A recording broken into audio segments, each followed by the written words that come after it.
Hey there, welcome to ITV. I'm Ambika Kulburgi. In 2009, the Smithsonian Institution's Asian Pacific American program established a project to chronicle the story of immigrants from India and their descendants in America. The project is called HomeSpun, Smithsonian Indian American Heritage Project. This is the first Smithsonian initiative focused on the Indian American experience.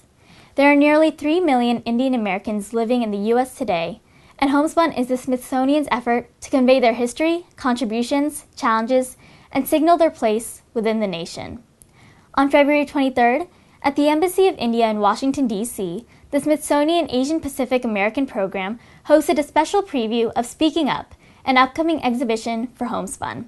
Today, we have some highlights from the event. It gives me great pleasure to welcome you all today here at our embassy to join us in this evening's event on the Smithsonian Institution's Indian American Heritage Project, known as HomeSpun. The project was instituted in 2009 under the Smithsonian Institution's Asian Pacific American program and will chronicle the story of immigrants from India and their descendants in America. Given the immense strength that the Indian American community has imparted and continues to impart to the partnership between India and the United States, we consider this focus on the Indian American experience a very timely and an extremely important initiative by Smithsonian. Today, this evening, we focus on the role and the contribution of the Indian American community in this country and the steadily strengthening relations, the expanding relations between India and the United States. This has been a major theme of, I would say, very thoughtful discourse, both here and in India, and its importance and relevance will only grow as we go along the forward-looking trajectory of our strategic partnership between India and the United States. I'm happy to learn that the HomeSpun initiative that has been conceived by the Asian Pacific American program of the Smithsonian Institution to put together an exhibition to chronicle the story of immigrants from India and their descendants in America is going to be previewed today, and we're going to have the opportunity to discuss it. I view this exercise as a celebration of the success and achievements of the Indian American community in the United States, and I look forward to the presentation by its curator, Dr. Pawan Dhingra, in a short while from now. We're indeed glad to host the HomeSpun at the embassy this evening. It's also my special pleasure to welcome here Mr. Richard Curran, Undersecretary for History, Art and Culture at the Smithsonian, and Mr. Conrad Ng, Director of the Smithsonian Asian Pacific American Program. You're not visiting the embassy for the first time, as both of you have been actively associated with Indian American, Indian community-related activities, and we are grateful to you. To say that the community has come of age is no exaggeration. Through their hard work and commitment to contribute to this country, the community has earned high respect and recognition among the larger American population. This is evident from the fact that a large number of Indian Americans are today leading names in the fields of science and technology, education, business and industry, medicine, and even politics. Let me name a few. The first person of Asian descent to become a member of Congress in 1956 was Dalip Singh Sond. Then you have the father of the Pentium processor, Vinod Dham, the first Indian American woman to fly into space, Kalpana Chawla, the Nobel Prize-winning scientists Hargobind Khurana and Subramaniam Chandrasekhar, the first Indian American Olympic medalist Mohini Bharadwaj, and of course Governors Piyush Bobby Jindal and Nikki Haley have of course done us proud. There are many others from the community, some of them here, who've made names in different walks of life. There is hardly any hospital in the United States where there is no Indian origin doctor, or a university without Indian origin professors, or a city or a highway without hotels and motels owned by Indian Americans. And it all shows how well the community has established itself in this country. They've created jobs in various sectors of the US economy and have also participated in innovation and the development of cutting-edge and frontier technologies that have helped improve the lives of people.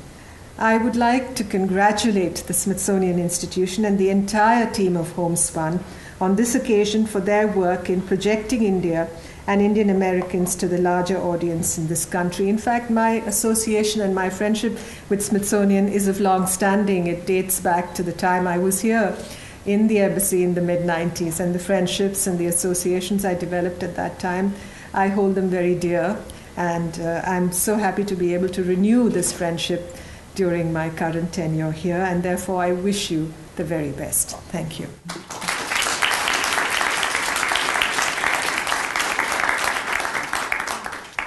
Thank you, ma'am. I would now like to invite Dr. Richard Curran, the Secretary for History, Art and Culture at Smithsonian Institution, for a few words.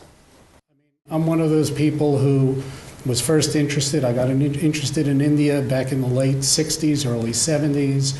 Went to India, did some work for the for the American Museum of Natural History, lived in a village, realized coming from New York how little I knew about Indian civilization, how little I understood. And so I actually lived in a village for about 6 months. I did some collecting for the museum, and it was India, my experience in India, as I spoke, Hindi as a 5-year-old, learned Punjabi, that I realized how much more I needed to know. And so I actually ended up going to graduate school, the University of Chicago, studying anthropology and working with a wonderful Indian poet, Ramanujan, working with a whole, Barney Cohn and Milton Singer and Kim Marion, a whole slew of scholars of India. And that really defined my professional life. So my knowledge as a kid from New York City, learning about the world was really my journey to India. We had an ambassador, Patrick Moynihan. His daughter, Maura, learned Hindi.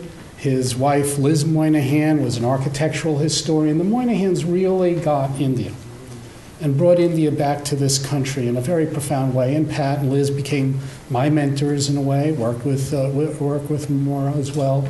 And they established and helped establish at the Smithsonian a foreign currency program whereby hundreds of American scholars in literature, archaeology, cultural, sociology, and so on, geography, learned about India and brought knowledge of India and helped bring knowledge of India with Indian colleagues and established thousands of those ties that the ambassador talked about in terms of those people-to-people, professional and personal ties that help bring countries together. And that had a profound effect on the Smithsonian. So my first job was with the Folklife Festival here in '76. We brought people from India, and I was translating and making tea and arranging Indian restaurants to go to, and all of that. And then we did Big Festival of India in 1985. We did a wonderful exhibition called Aditi in the Museum of Natural History. My wife we had just given birth. Our daughter was almost named Aditi. But she was actually used in an exhibit at the Smithsonian. And we had a big mela on the mall. People came over that. It was very, very successful. I remember Rajiv Gandhi came over for the dedication of that. It's very important. And really gave people a sense, I think, of India. And it resulted in much better Indian food in Washington. Now, as we start looking at a much more complicated relationship, because I think then when you look at immigration from India to this country, Americans' experience of India, there was starts, there was a good deal of interchange, but now it's really exploded. We live in a much more global world, and Indians are Americans. And I think as we at the Smithsonian look to represent our country in better ways, we at the Smithsonian have a duty. We're the National Museum of the United States. We have to represent the experience of all the people that have come here, whether at the beginning, Native Americans who were here to begin with, or or whether it's immigrants, or whether it's people that came over in slavery or other circumstances, new immigrants making a life. This is the American story. Our hope is that in telling the American story, we can tell the story of the Indian immigrant population, people who've made the United States a home, as the ambassadors pointed out, created wonderful accomplishments here. And we hope this is, not the last, but really the first of many evocations and representations. So, the Indian community could be really represented in the National Museum of the United States. And if it's at the Smithsonian, it goes everywhere. So we are hoping that this is a legacy that you could help us with in terms of your children, other people, and your neighbors, knowing what has been the experience and the wonderful experience. This is a great success story, and it's a wonderful story to tell, and we look forward to doing that.